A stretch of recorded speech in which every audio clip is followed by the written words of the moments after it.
You are looking at Julian's pronunciation guide, where we look at how to pronounce better some of the most mispronounced words in the world, like this other curious word. But how do you say what you're looking for today?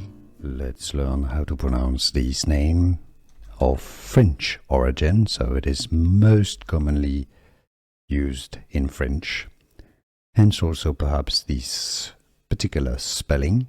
Heloise is how it's said in French. Heloise. The double dot on the I means that the O and the I have different sounds. It's not a wa sound, it's a OI.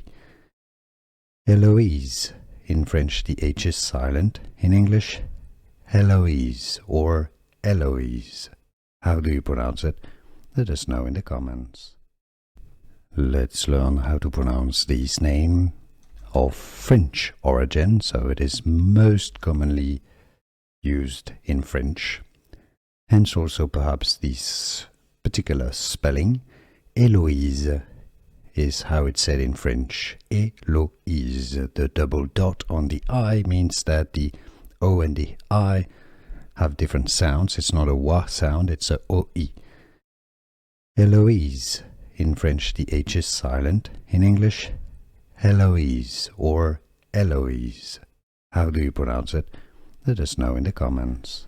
Here are more videos on how to pronounce more confusing words and names too many mispronounced. Like this video if you found it useful. I appreciate your support. I'll see you soon and thanks for watching.